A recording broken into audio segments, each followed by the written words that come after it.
Hello and welcome back to Think Outside the Board, everyone, for another edition of the Crowdfunding Roundup. This week's episode is going to be looking at all of the board game crowdfunding campaigns that were launched between May the 3rd and May the 9th. And then I have hand-selected what I believe to be the best of that lot. So this is just another reminder that my videos are intended for board game customers, the player, the consumer, not so much the publisher. I've had a few board game publishers who have posted comments in my section saying, hey, you're attributing too much risk to our campaign. We're not deserving of that much risk. But just a reminder that I am looking to err on the side of saying things are more risky than they are, because I have the board game player, the backer, front and center. I'm not as worried about the publishers, which is why I'm not doing videos for their crowdfunding campaigns. I'm coming more from a point of view of evaluating and assessing risk for the typical backer out there. So the backers are my primary concern and trying to alleviate as much risk for them as possible. The best way to support this channel this time is still to like and subscribe. And if you are ever looking for, a specific campaign, specific information that you want to focus on, you can scroll over the play bar. Titles will come up and you can go exactly to the section that you're looking for. Also, if any of the campaigns that I'm talking about are of particular interest to you, you can go down into the description section and there'll be a link next to the name of that campaign, the name of that game. You can click on the link and it will take you right to that campaign. Now, in last week's video, some news had come out, including the news that the publisher of Chai Tea was being dissolved, and so that campaign, the newest campaign for Chai Tea for Two, was probably not going to be delivering, although we still don't know that for sure. And also Mythic Games came back with one of their more recent campaigns. They've got a bunch in the pipeline, but for Siege 6, and basically told backers that if they didn't pay a certain amount of money, depending on the pledge that they had pledged previously, they simply would not be getting the game. That usually amounted to backers having to pay about 50% on top of what they've already backed. So if you backed for over $400 for the most expensive pledge, they were then asking for you to spend another $250 to $275 if you wanted to get your pledge. And they announced that, the backers who didn't do that just would never get the game, period. And so those two things happening made me focus in last week's video in even more detail on the publisher and on risk, because I'm trying to help people stay away from campaigns where something like that might happen. And I even talked quite a bit in that video about some of those campaigns and some of those publishers. And then the video got so long that in the interest of time, I chopped a lot of that out. The video still ran pretty long because I was talking about the publishers for the individual campaigns and talking more at length about risk. I don't plan on going into as much detail with the individual campaigns this week, just because the videos run too long when I do that, but I still will be hitting all of the pertinent information. But I did want to talk a little bit more about some of those campaigns that didn't deliver, or didn't deliver as promised, or had hiccups. And I would say for me, I've backed hundreds of campaigns. The first campaign that I've backed that didn't end up delivering is probably going to be that Chai Tea for Two. Assuming that it doesn't, it still may end up delivering. There may be news on that in the next month or two. But I think as a company, Steep Games, the company that was producing Chai Tea for Two, the company that is run by Dan and Connie Kazmaier, I believe this is the end for them. I don't think they can come back from the way that they handled that campaign. And I think that's something that, people need to investigate. Now, while I understood that there was some risk for Steep Games, because I'd heard some rumblings from some of my friends that had backed their previous campaigns, I still went ahead and backed Chai Tea for Two when that campaign was live. I knew there was some risk involved, but it was a smaller campaign. I think the pledge for the game was like maybe $50. So I knew that if that campaign didn't happen and I got burned, it wouldn't be for that much money. So it wasn't as risky as some other campaigns where you could get burned for, hundreds of dollars up to $1,000. So I did take some risk with that, and it ended up not panning out. And I think part of that decision-making process for me was knowing that the games weren't that expensive to produce. There were these smaller games. They did have a nice production element to it. The components were all very nice. And I think this comes down to the entity that is Steeped Games and Dan and Connie Kazmaier just kind of overshooting for where their company was at the time. I think they spent a lot of their money from those campaigns traveling around, going to conventions, and I think essentially what happened, in my opinion, from what I see, the evidence around me, and this is conjecture on my part.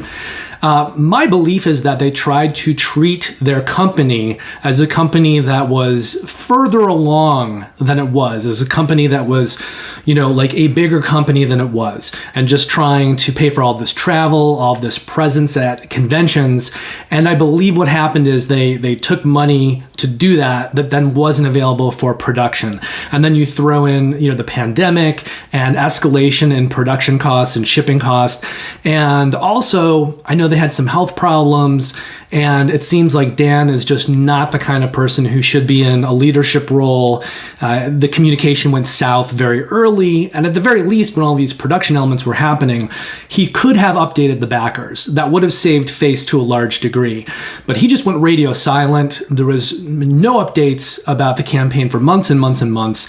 Finally, they hired a third party to come along to handle, community and updates, but they didn't give that third person any information.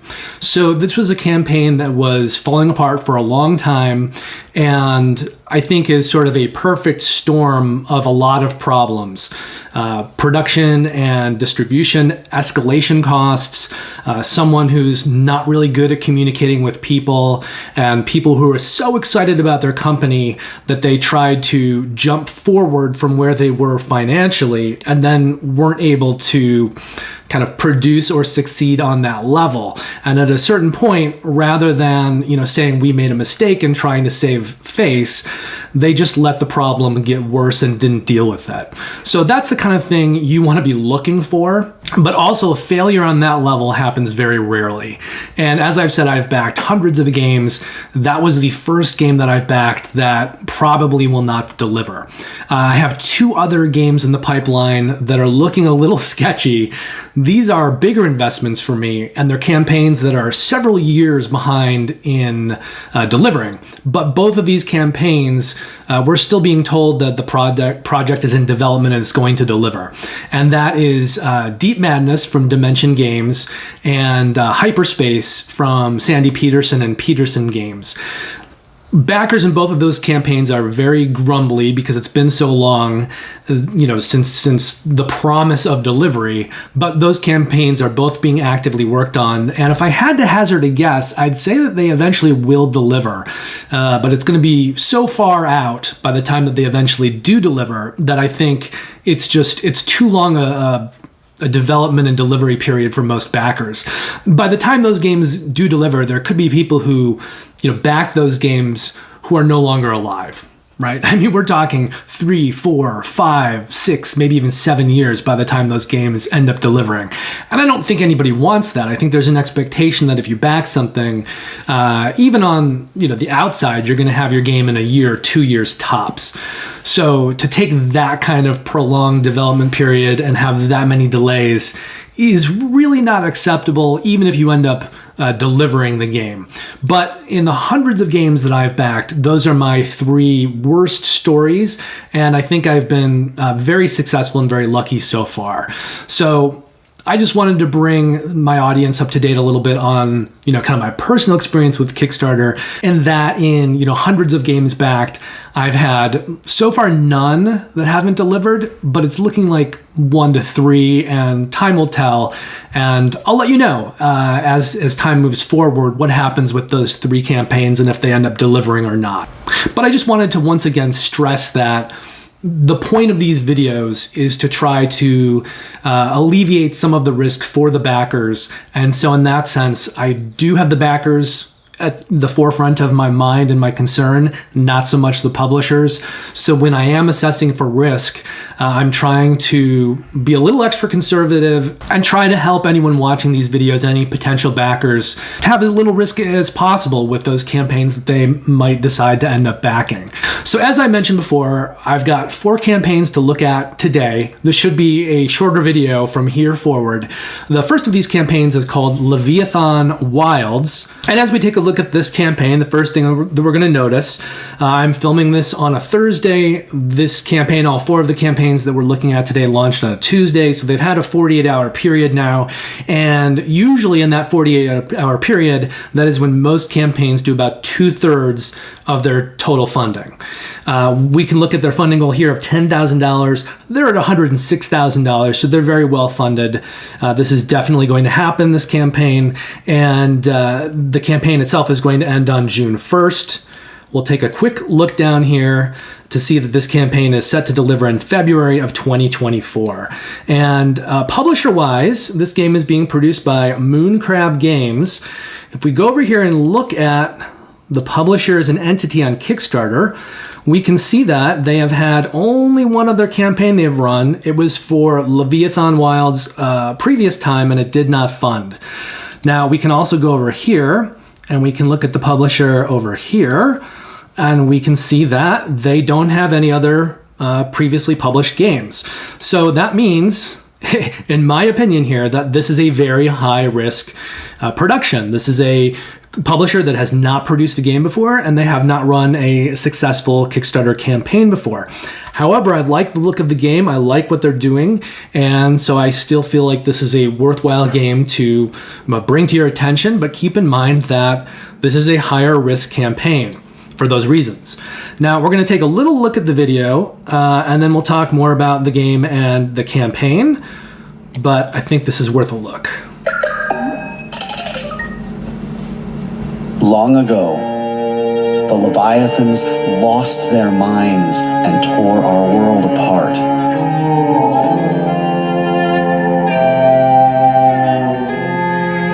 After generations of struggle, we learned to heal them. Now, we're reaching out, exploring forgotten lands, and curing the Leviathans. It's dangerous. We don't know what's out there,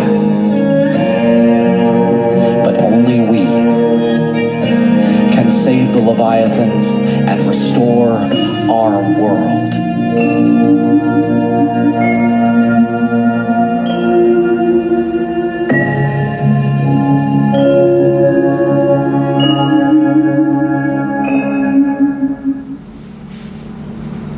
Okay, so this game reminds me quite a bit of Skull Hollow. They also made a sequel to that game called Maul Peak, in which you're climbing up creatures. Now that's more of a multiplayer game where one of the players is taking on the role of the Goliaths. The other players are taking on the roles of these small woodland creatures, and they're kind of fighting each other.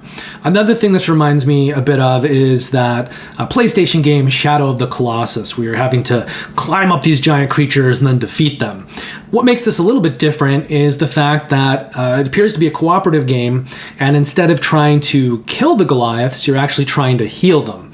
Now, as we can see, there's only one pledge level here. There's a retail pledge here for actual retailers. But if you're pledging this game, you're looking at one price, which is this $59 pledge. Now, keep into account, while I said this is a higher risk because it's a newer publisher, I like what they're doing and everything seems very well thought out. I like the design, the fact that they're using these booklets that you can kind of scroll through. They have different creatures in there, and that determines your who you're kind of helping to heal. I don't want to say who you're fighting because you're not fighting them, but it's essentially different boards. So you have a lot of variability in this. Every page is essentially like a different game board. And then other than that, it's largely a card game, which isn't generally that expensive to produce. And while it is a new company, a lot of the designers and the artists have worked on these titles, and these are titles that have done fairly well, and people generally know these. So it's not people who are new to the industry, it's just a new publisher. Okay, so if we're looking at the total price here, $59 for the pledge, and then shipping, here we go, in the USA is $9, so it's a $68 pledge total. And that is really it. I don't believe there are any add-ons or anything, so if you wanted to pledge this game, it's just going to be a $66 pledge in the continental US. And it's a card game, and as for what it's doing with the booklets and climbing up these Goliaths to try to heal them, I find that very compelling, and it's a little bit different than anything I've seen before, although it does beg comparison to a couple of those games, but it's got its own take on it. And I think I already mentioned this, but this campaign is going to deliver in February of 2024. The next campaign on our list is for 4 different games.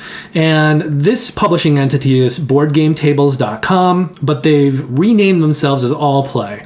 So they're continuing to use their old account here for crowdfunding, but if you look them up on Board Game Geek, they're going to show up there as All Play. Now, these are 4 trick-taking games, and you can pledge for any one of these 4 or a bundle that includes all of them. Any one of them is going to be $19, and then there's a special bundle price with some add-ons, but we'll look at that in just a minute. Let's take a look at our funding information first. So the funding goal here is $10,000. They're already at $113,000, so they're doing very well. It's already funded. It's going to happen. And this campaign is ending on May 18th, so I think this is the first one to complete out of all the campaigns that we're looking at today. Now, it's got a bunch of different designers and artists. It's different from each game, and we'll take a look at some of those designers as we kind of look at this campaign. The video here, in my opinion, is not really worth looking at. It's this kind of guy going around, I forget what town he's in, but he's kind of walking around town talking to people about trick-taking games. So it doesn't really give you a good idea of these games.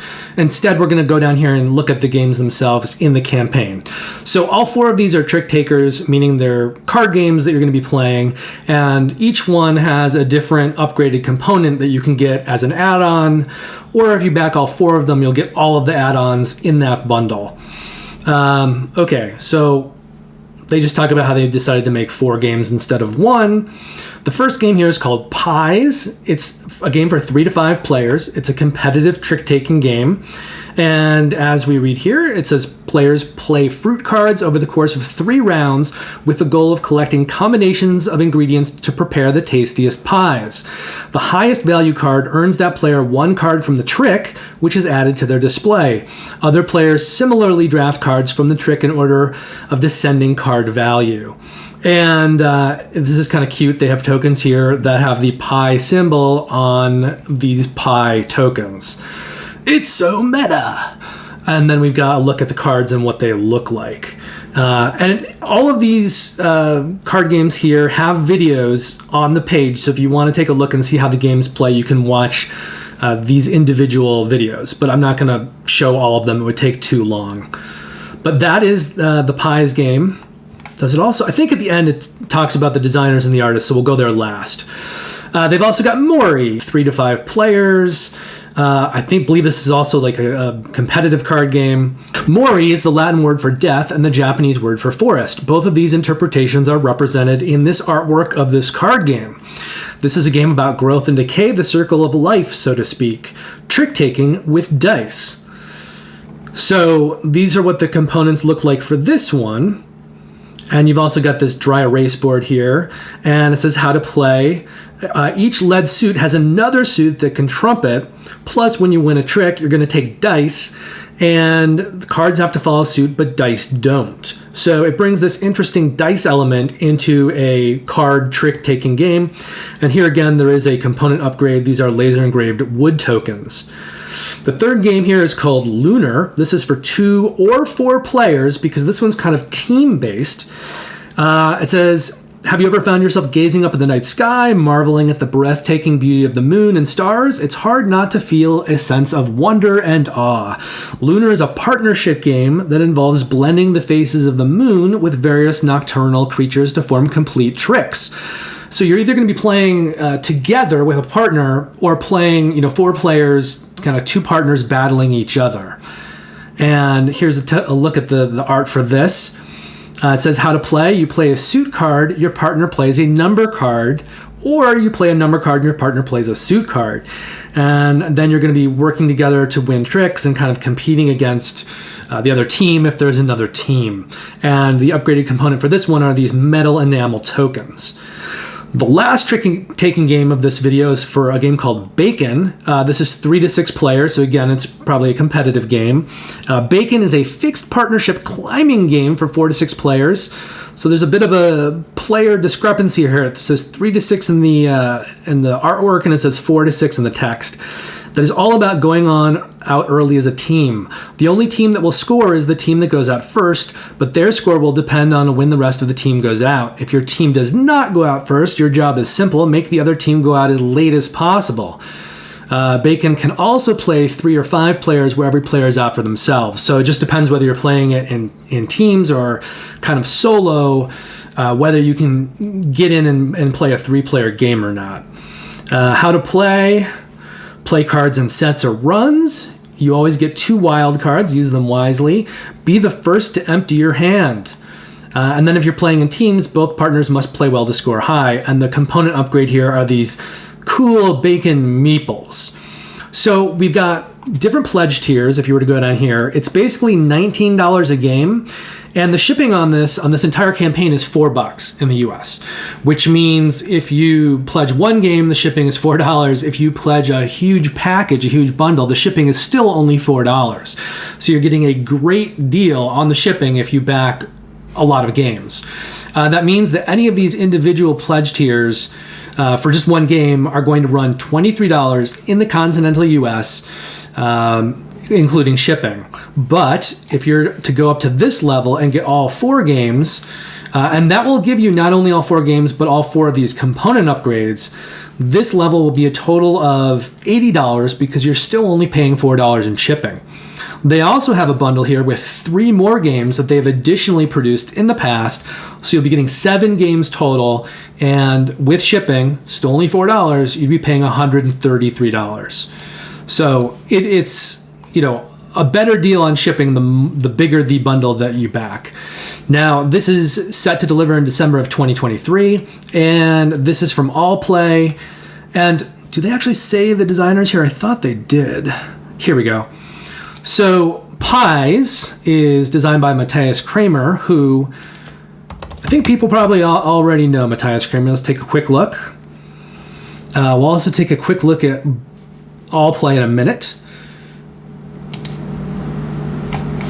Okay, so you may have heard of Matthias Kramer because he has designed Watergate, Glenmore and Glenmore 2 Chronicles, Rococo, Lancaster, Craftwagon, a bunch of things. So pretty well-known designer, makes some pretty good games. Also, let's see who else is on here. It's of note. Beth Sobel is the artist on Mori.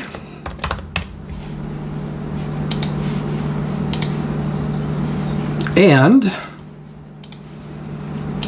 Beth Sobel has done the artwork for such games as Wingspan, Viticulture, Cascadia, Calico, Arboretum, Between Two Cities, Lanterns, Three Sisters, Snowtails, Herbaceous, Verdant, World's Fair 1893, Circle the Wagons, Tussie Mussy, Path of Light and Shadow, Endangered, Sunset Over Water, Coldwater Crown. I mean, she's an amazing artist who's super prolific and worked on a ton of games. So that is the 2 of the creators here, the ones that I think are probably the most worthy mentioning. Anka Gavral is an artist in her own right. She's doing graphic design here on these. Same with Matt Paquette. He does a lot of graphic design, but he's also done art in games. And both of them are great. All Play, as a publisher, if you're just kind of curious what else they've made, Roll to the Top, Journeys, Pollen, Big Top, Chomp, Mindspace. But here's the thing, a lot of their games aren't being listed because they were actually credited under their previous entity, BoardGameTables.com. So this is really still the same entity. They just kind of switched names, but they have also produced QE, On Tour, Habitats, Factory Funner, Bites, Mountain Goats, Kabuto Sumo, Ghosts of Christmas, Sequoia, Bear Raid, Dandelions, Nine Lives. They've produced a lot of smaller games. So, you know, this publisher here for Leviathan Wilds is a higher risk. All play and BoardGameTables.com, definitely a smaller risk. Probably more on the medium-low end, in my opinion. Third campaign of the video here is for Raising Robots. And here we go. We can see that their funding goal is $20,000. They're already over that as well, $67,000. This campaign is going to end on June 1st, and the publisher here is Nauvoo Games. We'll look at them in just a minute. But this campaign is set to deliver in May 2024. So Nauvoo Games, we can go over here and see what they've created. They've basically done two games, Stockpile and the Reckoners, and they've run several campaigns for each of these, so you can see those over here, the Reckoners. And as I've talked about in previous videos, if you really want a good idea of the publisher, go into these campaigns, look at the updates, see if the publishers have updated at least once a month, and see the comment section, see what the backers thought of the campaign. Did they get their game in the end? Was everything in order? Were they happy about it? Or were there a lot of delays? Did the game arrive problematically with broken parts? Did people not get copies of the game for a long time? What was the situation? But looking at that is a really good way to gauge what your experience might be like for a future campaign. And as far as I'm aware, Nauvoo Games has run pretty good Kickstarters, and they've always delivered well. So, they have probably less campaigns run than Board Game Tables or All Play. But the Reckoners is a bigger game with miniatures and kind of more going on than some of the simpler games from All Play. They also have, Stockpile is their other kind of big title, and they have a couple campaigns for that. They also produced this game called Crosstalk. So that's kind of where they are as a publisher. And let's take a look at their video for Raising Robots. Raising Robots is a simultaneous action selection and engine building game for 1 to 6 expert level players. You play as famous inventors determined to make your mark on the world of robotics and earn the greatest reputation. Each round, players simultaneously choose 2 of 5 phases to perform, and you'll perform these phases at different energy amounts. However, your choices may affect other players. Running a phase at a higher energy amount can help you greatly, but it may also allow other players to perform additional phases. Throughout the game, you will assemble robots to help you, design new schematics, fabricate parts, and recycle resources. You may even upgrade your robots, unlocking new abilities to help you win the game. Gain reputation by assembling robots, performing actions, and earning good grades in school, and become the best inventor in Raising Robots. Join us on Kickstarter and get the exclusive deluxe edition, featuring the Pets expansion with new robots and inventors, over 150 wooden tokens, and premium card sleeves for the entire game. Back it today. Okay, so the two designers on this project, Brett Sobel and Seth Van Orden, are the publisher. They co-founded Nauvoo Games, and they have both co-designed their other 2 big games, Stockpile and The Reckoners. Now, if we go down, I think we already looked at this, but I said it was going to deliver in May 2024. So you've got a retail edition here for $49. Let's look at shipping really quickly. Where is it? Okay, so it's $13 for any pledge, which means if you get the retail edition, you're looking at $62 total in the continental US. And if you get the deluxe, you're looking at $82 total. Now, what's the difference? Well, you're going to get the deluxe edition here for the higher pledge and the pets expansion. And we can also look up here and see kind of, what the various add-ons are. So the pets expansion, if you just wanted that and you didn't want to get the deluxe version, you could just pledge for this retail amount and add on the pets expansion. And that would save you $5 off of pledging for the deluxe. But for that $5, you are also getting upgraded wooden tokens, premium card sleeves, and all stretch goals and social goals. So my inclination would be, if you're gonna back this and you want that pets expansion, just pledge for the deluxe edition, spend the extra $5 and get all of the upgraded tokens and the sleeves and things like that. But I like Nauvoo games in general. I like Stockpile, I like the Reckoners, and I have a pretty good opinion of them as a company. And I don't think that this is a game that is going to be super expensive to produce. And they've already, done this before. They've produced games before. So I don't think there's too much to worry about with this game in particular. So that is Raising Robots. Our fourth and final game of this period is for Skytear Horde Monoliths. Now, I'm not going to show you the video here because their video is essentially just a compilation of several board game reviewers talking about how much they like it. So it doesn't really give you any information about the game other than the fact that several people like it. It is often compared to Hearthstone and Keyforge and a lot of games like that. What makes this one a little bit different is that you're not playing against other people. You're playing either solo or cooperatively. But it is very much a game with the same kind of art and style and gameplay as one of those games. And as we can see, their funding goal was $22,000. They're $160,000. So this is already handily funded. The campaign is going to end on May 25th. And I'll just say, personally, if I was going to back one of these games this period, it probably would be this one. Because I think Kristen and I would have a really good time playing Skytear Horde cooperatively. I think we would really like it. Now, here you can see part of what this game is about. You saw the play mat that was there as it comes out. The solo co-op castle defense card battler. Players say it feels like Hearthstone or Magic, except it is solo or co-op.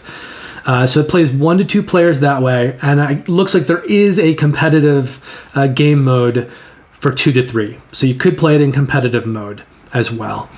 But you will have a Horde player, so one of the 2 players or one of the 3 players will have to feel more like a dungeon master, and that player will be controlling things and will be the player that the 1 to 2 other players are playing against. Complexity-wise, it is just over the line into kind of a medium heavy, just over from medium light. So kind of on that line between medium light and medium heavy. And as we can see down here, looking at the various categories, it is a card game, campaign driven. It has card play, conflict resolution. It's a cooperative game. It can be played solo. Here's tower defense. But this gives you an idea, what the game feels like, how it plays. And you can see, from these cards, it's very much in keeping with Keystone, Magic, Hearthstone. Has very kind of similar art and text and iconography and stuff like that. This new expansion, Monoliths, has some new stuff to give you more variability to the game. Let's take a look at what you actually get. So the new expansion here, it's this Monoliths gameplay all-in. This is what you'd want to pledge if you already have Skytear Horde. So we'll give you the retail box of Monoliths plus these 3 Gamefound exclusive expansions. So you're looking at that, the retail box, the 3 expansions. Now the returning players deluxe pledge here, obviously it's more money, $80. This is for players who already have the base game, so it's going to give you a deluxe box that you can use, you can store everything in. It's going to give you, the Monoliths retail box, well, the contents of it. You won't need the actual box since you're getting the storage box.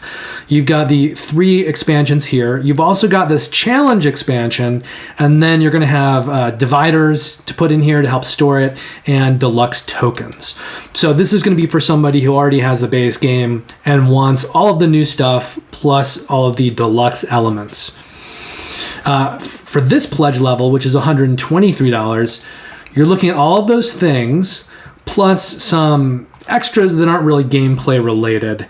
So a lot of sleeves, also an art book, and a promo pack. Now, the new Players Deluxe pledge for $146 is essentially this pledge up here, this returning Players Deluxe, but then throwing in some base stuff. So it's not going to include some of the items from here, like the sleeves and the art books, but it's going to include everything else. And then from the original base game, you're going to have all the contents here of the original game and these other expansions, the deluxe tokens, and a playmat. So you will be getting the playmat with the new Players Deluxe pledge. Finally, there's the new Collector's Pledge, $219, and that's going to include all of those things. Plus, they're adding back in, all of the sleeves and all that stuff.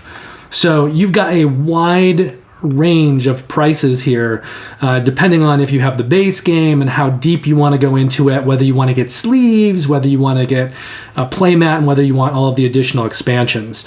They also do have some things here as add-ons. So you can add on various sleeve packs, various expansions, deluxe tokens. The playmat is over in here, and you can kind of cobble together your pledge. Finally, let's look down here at shipping. In the USA, we're looking at 17 euros to 22 euros, depending on your pledge level.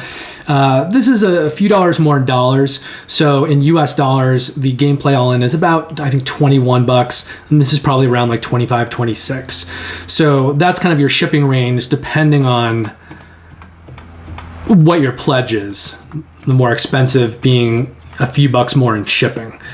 But if we go back up here and look at this, we see that the campaign is set to deliver in May of 2024. Now, as a publisher, if we click on Skytear Games here, we can also do it over here. They haven't produced too much. So they've only produced the original Skytear game back in 2020. And if we go over here, we can see that the other campaign they ran on Gamefound was for Skytear Horde. And if you want to take a look at how that was handled, you can look at the comments over here and the updates. And I'm guessing, let's see.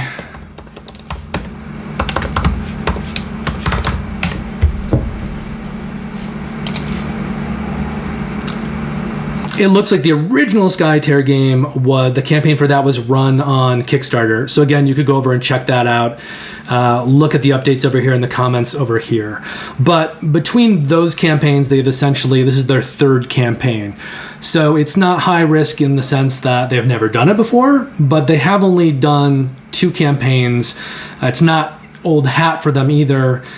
So there is, in my opinion, a little bit more risk for this than for like the All Play campaign or the Nauvoo Games campaign.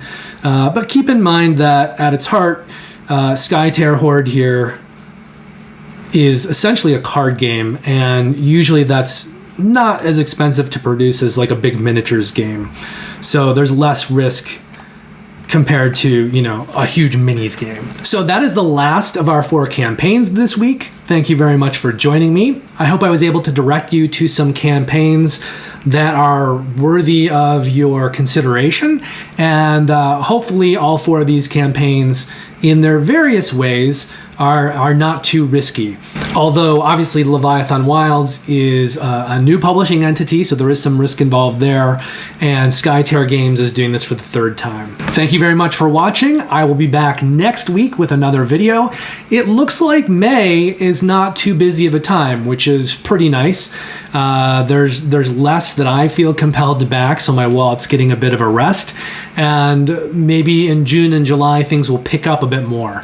But there haven't been too many campaigns in the last few weeks, and from what I know, from what is out there on my radar, it seems like the rest of May is going to be a smaller month with 4 to 5 games each video. We'll see.